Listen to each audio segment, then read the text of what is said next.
वर्षौं वर्षदेखि भ्रष्टाचार गरेर भ्रष्टाचारका फाइलहरू सिरानीमा राखेर सुतेर बसेको सरकारलाई जेनजीहरूको आन्दोलनले बिउझाउने मात्रै काम गरेन, सत्ता नै छाडेर भाग्नुपर्ने अवस्था सिर्जना गर्यो र जेनजीओहरूले पनि आफ्नै सहमतिमा नयाँ सरकार गठन गरे।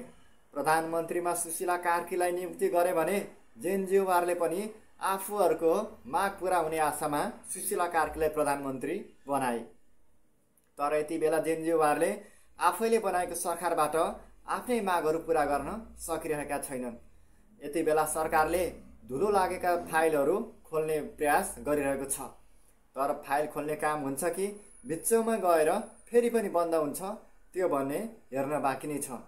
यति बेला सुशीला कार्की नेतृत्वको सरकारले भनिसकेको छ कि सबै भ्रष्टाचारका फाइलहरू हामी खोल्छौँ, सबै भ्रष्टाचारीहरूलाई खोजी खोजी कानुनी दायरामा ल्याउँछौँ, भ्रष्टाचारको अन्त्य गर्छौँ, भ्रष्टाचारीहरूलाई कारबाही गर्छौँ भनेर प्रतिबद्धता जनाइसकेको छ।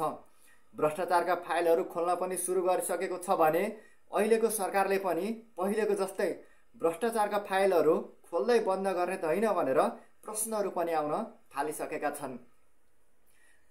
जेनजीको आन्दोलनले बनेको सरकारलाई भ्रष्टाचारका फाइलहरू खोल्न त्यति सजिलो भने छैन, किनभने पुराना दलहरूले भ्रष्टाचार गरेर सिरानी हालेर सुतेको फाइल धेरै मैलो भइसकेको छ, धुलोहरूले टाँसिएर खोल्न नसक्ने अवस्थामा पुगिसकेको छ भने जेनजीको सरकारहरूले कसरी खोल्ला, यति बेला धेरै प्रश्नहरू आइरहेको छ। यति बेला धेरै टिका टिप्पणीहरू पनि आइरहेका छन् भने जेनजीको सरकारले भ्रष्टाचारीहरूलाई खोजी खोजी कारबाही गर्नुपर्ने हुन्छ, जेनजीहरूको माग पुरा गर्नुपर्ने हुन्छ भने भ्रष्ट नेताहरूलाई कारबाही गर्न सक्नुपर्ने आँट हुनुपर्छ। यति बेला आम नेपाली जनताहरूले नि चाहेको विषय हो कि भ्रष्टाचारीहरूलाई कारबाही हुनु पर्यो, भ्रष्टाचारको अन्त्य गर्न पर्यो, नेपालमा सुशासनको व्यवस्था गर्न पर्यो भनेर।